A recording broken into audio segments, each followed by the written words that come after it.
MP board exam 2025 में कक्षा 10वीं यानी कि क्लास 10th इंग्लिश का आपका बोर्ड एग्जाम का 3 मार्च को इसका पेपर होने वाला है। एंड इस वीडियो में है ना, आज की इस वीडियो में हम इंग्लिश का जो आपका सेक्शन ए आता है आपके पेपर में, सबसे पहले रीडिंग सेक्शन आता है जिसमें आपको कुछ अनसीन पैसेज, 2 अनसीन पैसेज दिए जाते हैं एंड वो 5-5 नंबर के होते हैं। तो ये 10 नंबर आज की इस वीडियो में हम कवर करेंगे। साथ ही मैं आपको बता दूं कि मैंने एक वीडियो डाल दिया था पिछला, जिसमें मैंने आपके कहें कि ए बी सी डी चारों सेक्शन कंप्लीट करवा दिए थे। उसमें मैंने थोड़ा जल्दी जल्दी शॉर्ट में बता दिया, लेकिन इसमें ये आज हम सेक्शन ए का जो रीडिंग सेक्शन होता है अनसीन पैसेज वाला, इसको अच्छे डिटेल में पढ़ेंगे और मैं आपको 5-6 ऐसे इंपॉर्टेंट जो है पैसेज दूंगा जो कि पेपर में बिल्कुल आएंगे ही, है ना। तो इस वीडियो को कंप्लीट देख लेना, क्योंकि इससे 10 नंबर ये आपके मिल जाएंगे। क्योंकि ये जो नंबर होते हैं ये इनके आंसर आपके पेपर में ही लिखे होते हैं और ये आप गलत करके आ जाते हैं, तो इनके नंबर नहीं कटने चाहिए। तो चलिए देख लेते हैं सबसे पहले अनसीन पैसेजेस, फिर एक अगला वीडियो में डालूंगा उसमें आपकी राइटिंग सेक्शन में जो जो आता है ये सारा कुछ, है ना, वो कवर हो जाएगा। फिर एक और वीडियो जिसमें हम ग्रामर देख लेंगे और सारे क्वेश्चन भी कंप्लीट कर लेंगे, है ना, टेक्स्ट बुक के। तो सबसे पहले हम देख लेते हैं आपके अनसीन पैसेज कौन कौन से आपको करने हैं, देखिएगा। तो मैं यहाँ पे लाइट को ऑन कर लेता हूँ एंड अब हम देखिएगा, मैं आपको यहाँ पे बताते चलूँगा। ये रहेंगे आपके सामने, देखो ये मत समझना कि ये कहाँ से बता रहे हैं, देखो ये सैम्पल पेपर है एंड इससे क्वेश्चन आने ही आने हैं, इस बात का बिल्कुल ध्यान रखना। एंड अच्छी तरीके से इनको एक बार समझ लिया, देख लिया, तो बस आप आसानी से करके आओगे, क्योंकि इन्हीं में से आ जाना है, बाकी आपको बाहर ढूंढने की ज़रूरत नहीं पड़ेगी। सबसे पहले देखो, एक आपको पैसेज दिया गया होता है, उसको आपको अच्छी तरीके से रीड करना होता है, ध्यानपूर्वक, केयरफुली, है ना।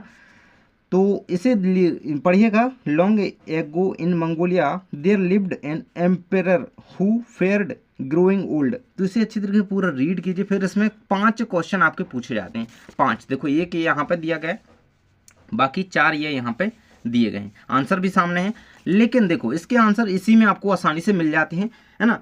तो पहले तो क्वेश्चन देखते रहते हैं। The emperor was upset to see the old man because it remind him that he would grow old too, it remind him that he had to colour his hair.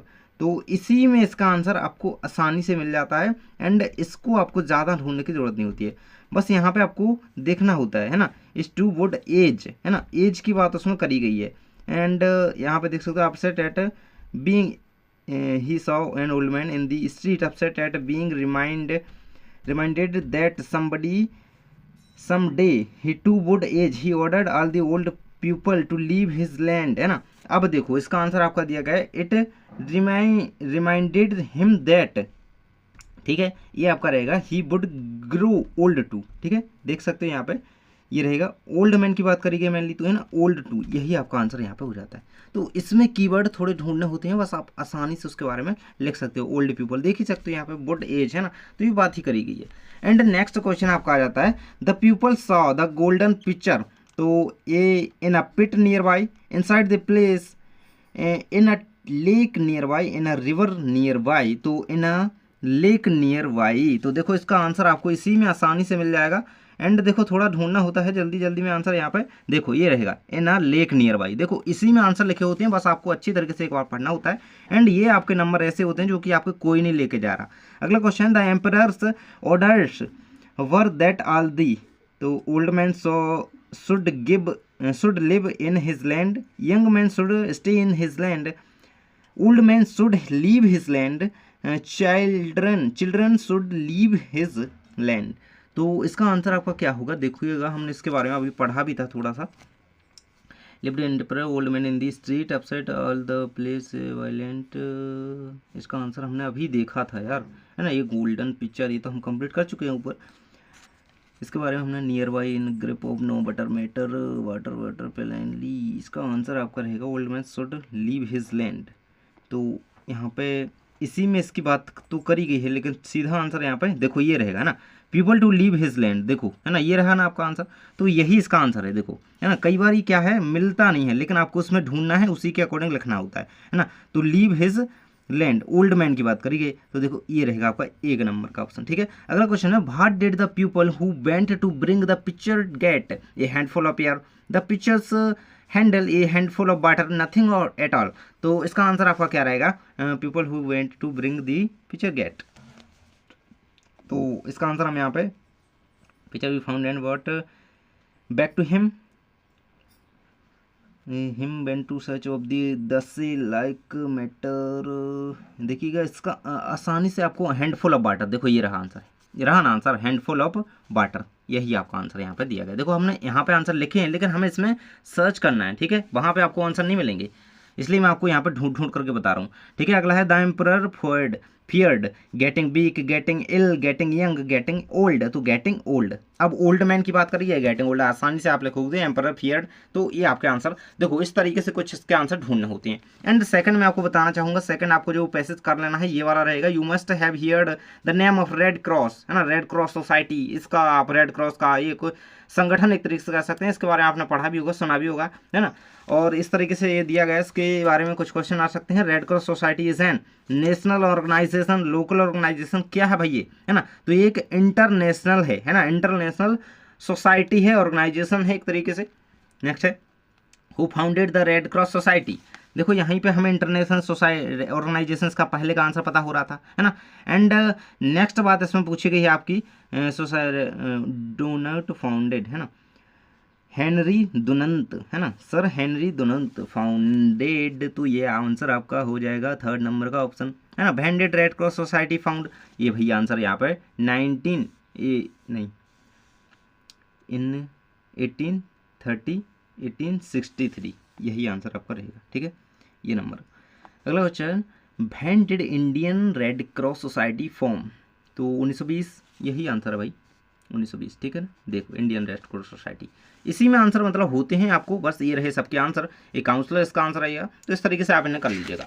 And अब हम कुछ और passage आपको बताना चाहेंगे जो सबसे important, बिल्कुल कहें कि मान लो करके ही जाना है, जैसे ये रहेगा आपके सामने, it is an admitted fact that union और कोऑपरेशन इज स्ट्रेंथ, इसको अच्छी तरीके से पूरा रीड करना होता है। एंड फिर नेपोलियंस के बारे में इसमें बात करेंगे मेनली, तो कहें, है ना, व्हाट वाज नेपोलियंस मोट्टो, तो यहाँ पे आप यहाँ पे देख सकते हैं डिवाइड और कंकर, है ना, ये रहेगा। एंड देखो यहाँ पे ये रहेगा आपका आंसर, ठीक है, ये देखो यही ना दिया गया है, तो बिल्कुल इसी में आंसर आपके होते हैं। एंड आप आसानी से ढूंढ लीजिएगा ना। If the members of a football team play together the team will become weak, the team will split, the team will be defeated, the team will become very strong. बहुत सारे क्वेश्चन दिए गए हैं। The united we stand, team divided we fall, divided they were weak, यही answer है आपका first number का option, ठीक है, फर्स्ट नहीं है यार, stand overcome against he would, देखो आंसर तो इसी में इसका मिल जाएगा आपको। तो यहाँ पे हम इसका आंसर डायरेक्टली देख लेते हैं, ये रहेगा 4 नंबर ऑप्शन सही है इसका, the team will become very strong, ठीक है, ये इसका आंसर है। And next question, united we stand divided we fail, this is true for, किसके लिए ट्रू है, कहें कि army, society, nation, all of these, तो ऑल ऑफ दीज इसका आंसर आपका रहेगा, है ना, क्योंकि सभी के लिए चीज़ अप्लाई होती है, united we stand divided we fail, है ना, बटोगे तो यही। नेक्स्ट है आपका, द वर्ड यूनिटी इज ये noun, an adverb, an adjective, तो ये नाउन, है ना, यूनिटी क्या एक नाउन। नेक्स्ट है आपका, देखो ये ग्रामर का क्वेश्चन वो पूछ ही लेता है, इसमें डाल ही देते हैं, है ना। अगला क्वेश्चन आपका आ जाता है यहाँ पे, जिसमें पूछा जा रहा है कि which word in the passage mean small parts, small parts, है ना, ऐसा कौन सा वर्ड है जिसका मीन है स्मॉल पार्ट्स एक तरीके से इन पैसेज में, तो ग्रुप्स, फ्रैक्शंस, इंडिविजुअल, या फिर कोऑपरेशन, तो फ्रैक्शंस जो है इसका राइट आंसर यहाँ पर स्मॉल पार्ट्स का हो जाएगा, ठीक है। एंड नेक्स्ट आपको करना है जो पैसेज आपका ये रहेगा, ये क्वेश्चन रहेगा उसके, देखो who saved the tree, who saved the bee, थी, तो एंट, फैकन, बॉय, डब, तो यहाँ पे आप आंसर इसका देखेंगे ये डॉब, है ना, तो क्या आंसर रहेगा आपका ये डब, ठीक है। नेक्स्ट क्वेश्चन आ जाता है आपका, what did the bee feel when it was saved by the dove, proud, guilty, gratitude, disappointed, तो इसका आंसर आपको इसी में आसानी से मिल जाएगा। आप इसमें आंसर देखिएगा, इसका ये रहेगा आपका आंसर ग्रेटिट्यूड, ठीक है ना, देख सकते हो। एंड ये यहाँ पे आंसर है ग्रेटिट्यूड। नेक्स्ट नंबर क्वेश्चन है, who danced with the pen, the boy, dove, bee, elephant, तो देखिएगा यहाँ पे द बॉय, ठीक, just when he was going shut the dove shut danced pen, the boy danced with pen, the boy dance with pen, ठीक है, ये रहा आपका answer, the boy dance with pen. देखो नेक्स्ट है, the meaning of the word tumbling is, tumbling का meaning पूछा गया है, फेलिंग, स्विमिंग, नेवरिंग, क्राइंग, तो इसका आंसर आपका रहेगा फेलिंग। ठीक है, ये आपको थोड़ी ग्रामर के पोर्शन के क्वेश्चन होते हैं, ये तो पता होने चाहिए। The bee bent to the tank to quench its a thirst, यही इसका आंसर है। आप सामने आंसर भी देख सकते हो और पांचों के आंसर रहेंगे, इस तरीके से कर लेना। ठीक है, अब देख लेते हैं हम कुछ और। देखो क्योंकि जो जो बता रहा हूँ ये सारे एक बार देख लिया आप तो आसानी से, ये डिसिप्लिन वाला बहुत ज़्यादा इंपॉर्टेंट है ना। ये आपके अभ्यास प्रश्न पत्र में कहीं कि दिया गया था, है ना। ये रहेंगे क्वेश्चन, है ना। Discipline must be enforced early in life. Discipline at home makes for the future greatness of a boy. It forms of character and makes him a fit citizen. What does discipline do for a child? Form character and makes him a fit citizen. यही ना हमने पढ़ा यहीं पर। देखो character, form his character and make him a fit citizen. यही इसका right answer यहाँ पर हो जाता है। अगला क्वेश्चन है, what evil does a child pick up when he is allowed to do what he likes? Make himself happy, catch cold and fall in, develop good habits, develop discipline in him. तो इसका answer रहेगा आपका catch cold and fail. Catch cold and fail इसका right answer आपका हो जाता है B number का ऑप्शन। नेक्स्ट नंबर क्वेश्चन आ जाता है, what are good habits? Running in the sun, playing all the time, avoid things that are injurious. तो यही इसका सही आंसर है। जो अच्छी हैबिट है, गुड हैबिट्स यहाँ पे पूछी गई है, तो avoid things that are injurious. Next है, गिव अ सुटेबल टाइटल। तो इंपॉर्टेंस ऑफ डिसिप्लिन, डिसिप्लिन के बारे में खासकर बात करी गई है। ये आपका मेक नोट, मेक समरी में भी आ सकता है, तो उसको उस तरीके से भी याद करके रखना। तो भाई डिसिप्लिन के बारे में बात करी गई है, तो बाकी सब तो चीज़ें हैं नहीं, है ना, हैं तो, लेकिन हाँ डिसिप्लिन में ये चीज़ें आती हैं, लेकिन मेन बात उसमें डिसिप्लिन की करी जा रही है, तो डिसिप्लिन, है ना, ये रहेगा आंसर आपका। अगला क्वेश्चन आता है, what does spoiled mean? Spoiled का मीन डिस्ट्रॉयड होता है। ठीक है, ये रहेगा आपके सामने आंसर इसका।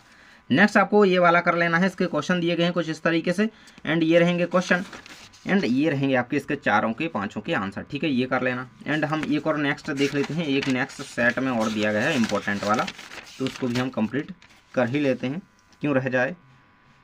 ये रहेगा आपके सामने, है ना, वेजिटेबल मिनरल सॉइल्स के बारे में। ये तो कई बार पूछा भी गया है लास्ट ईयर में, देख सकते हो। The main source of animal oil is seaweeds, land, whale, fish. इसका आंसर रहेगा व्हेल। ठीक, नेक्स्ट है, vegetable oil is mainly used for cooking, making soap, making perfumes, या फिर मेकिंग लिब्रिकेंट्स। तो वेजिटेबल ऑयल्स का यूज़ मेनली कुकिंग में किया जाता है, तो यही आंसर आपको भरना है। ठीक, नेक्स्ट नंबर क्वेश्चन आपका आ जाता है यहाँ पे, दवा fill in the blanks of fish yields nothing oil so much ice liver head. तो लीवर इसका आंसर हो जाएगा, यहाँ पे पता होगा आपको। नेक्स्ट है, the thick protective covering of fat on a whale is called is cell, blubber, skin, fins. तो ब्लडर इसका राइट आंसर आपका हो जाएगा। ये आंसर दिए गए हैं ना, कंप्लीट कर लेना। नेक्स्ट आपका यहाँ पे दिया गया है, an old shepherd was playing in flute of the marshland, है ना, ये कई बार भी आया हुआ है लास्ट ईयर में, इसको कंप्लीट करो। ये दिए गए हैं इसके क्वेश्चन, एंड ये रहेंगे इसके आंसर। ठीक है, इनको एक एक बार आपने पढ़ लिया तो आप आसानी से इनको करके आ जाओगे, एंड इनमें से आपका मतलब रह नहीं जाएगा कि हाँ ये कर लेना और ये मेरी वाला तो ये करना ही है। Mary was a blind at birth, doctors during those years had been unable to anything correct this situation, है ना। तो one who can not see is called, तो ब्लाइंड, क्या ब्लाइंड, यही इसका आंसर आपका हो जाएगा। ठीक है, क्योंकि इसमें देखो बात भी इसके बारे में करी जा रही है। नेक्स्ट है, being able to see was something Mary was not happy with, something very Mary was not happy with, है ना।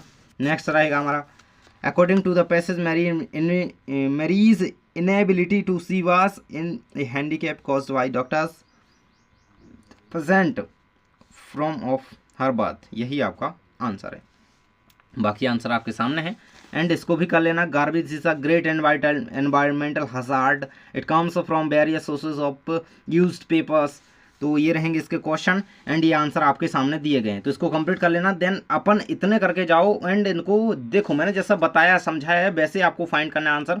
जरूरी नहीं है कि वही के वही आ जाएंगे, लेकिन आपको जो कैसे फाइंड करने होते हैं आंसर वो मैंने बता दिया, तो बिल्कुल उसी में आंसर लिखे होते हैं, एंड आपको यहाँ पर परेशानी वाली दिक्कत नहीं है। अब नेक्स्ट वीडियो जाकर के देख लो जिसमें मैंने सब कुछ कंप्लीट करवा दिया है, तो जाकर के वो वीडियो देख लो, एंड पूरा उसमें पेपर कवर हो जाएगा। एंड एक और वीडियो डालूंगा अलग से कहीं की सेक्शन बी का, और इसका भी डाल दूंगा अलग से, तो वो जाकर के देख लो, प्लेलिस्ट चेक करो, हर एक सब्जेक्ट की वीडियोस आपको मिल जाएंगे। Thanks for watching.